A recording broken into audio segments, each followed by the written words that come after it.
साथियों नमस्कार, जय हिंद। साथियों, ऊर्जा के साथ भर जाइए क्योंकि आज एक बहुत ही पावरफुल इंसान की बात करने वाले हैं।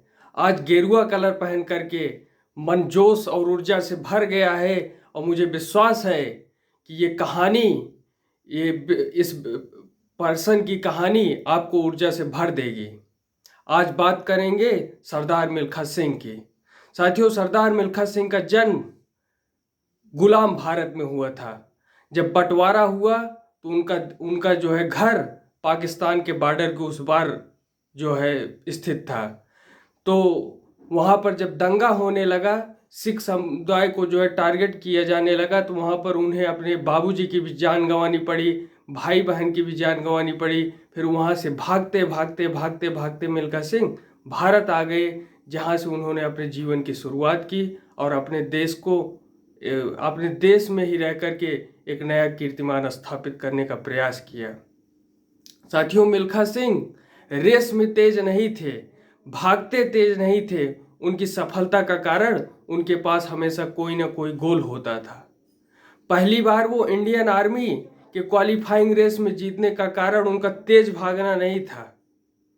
कोच ने डिसाइड कर दिया था, जो रेस जीतेगा उसको दूध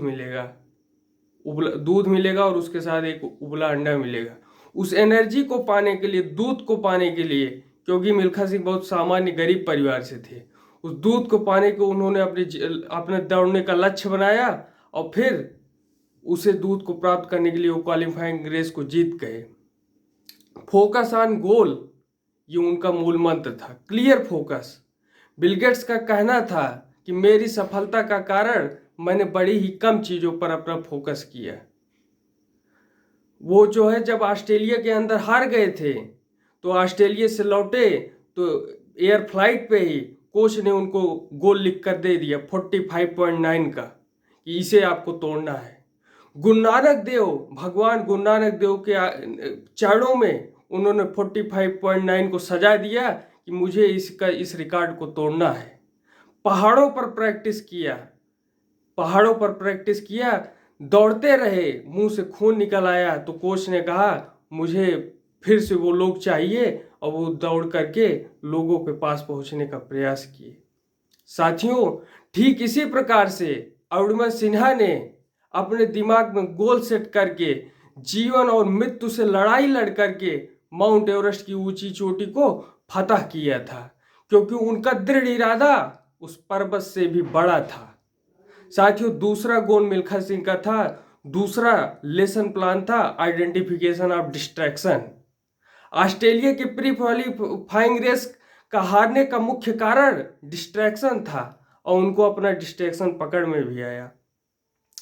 डिस्ट्रैक्शन तभी घटता है जब हमें डायरेक्शन दिखाई देता है, और डायरेक्शन जितना प्रबल रूप से हमें दिखाई देगा उतना डिस्ट्रैक्शन हमारा घट जाएगा। यानी डिस्ट्रैक्शन और डायरेक्शन एक दूसरे के इन्वर्सली प्रोपोर्शनल होते हैं, यानी डायरेक्शन बढ़ेगा तो डिस्ट्रैक्शन अपने आप घट जाएगा। मिल्खा सिंह ने डिस्ट्रैक्शन को घटाया और डायरेक्शन को प्रमोट किया।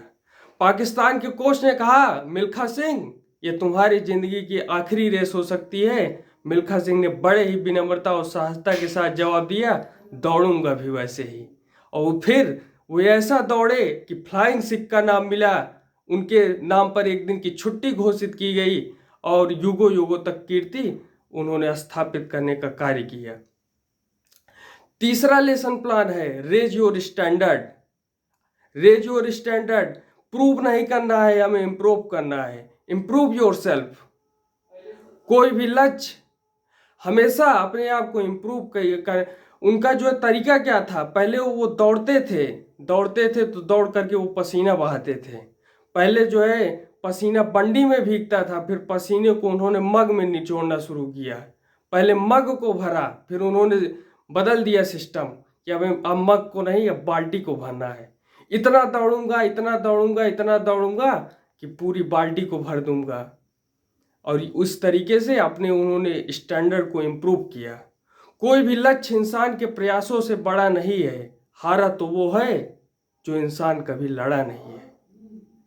साथियों, ये उनके जिंदगी का एक इम्पॉर्टेंट की पॉइंट था। साथियों, चौथा लेसन प्लान है mentor is important in life. साथियों, जो हमें सिखाता है उस गुरु को हम अपने जीवन का हिस्सा मानते हुए, उस गुरु के आदर सम्मान को अपने दिमाग में सजोते हुए हम जो है जीतने का प्रयास करते हैं। वो हर बार जीते, तब भी उन्होंने अपने गुरु सरदार जी को चरणों में प्रणाम करते थे और उन्हीं को अपना श्रेय देते थे, उन्हीं को योगदान मानते थे। उन्होंने कहा कि मैं 80 में से 77 रेस जीत गया, लेकिन इसका क्रेडिट मैं अपने कोच और इंडियन आर्मी को दूंगा, जिसने मुझे बंदा बनाया है, इस काबिल बनाया है। साथियों, मेंटर अपने गुरु को जरूर अपने सर्वोच्च स्थान पर रखना चाहिए। गुरु कोई भी हो सकता है, किसी का भाई किसी का गुरु हो सकता है, किसी का गुरु किसी को गुरु हो सकता है, किसी की माँ किसी की गुरु हो सकती है। गुरु को अपने दिल में जरूर सजो के रखना चाहिए और ये मिल्खा सिंह से हमें सीखना है। आज की ये कहानी लाखों लाखों युवाओं के लिए प्रेरणा का स्रोत बनेगी। इसी के साथ आप सभी का बहुत बहुत धन्यवाद। जय हिंद।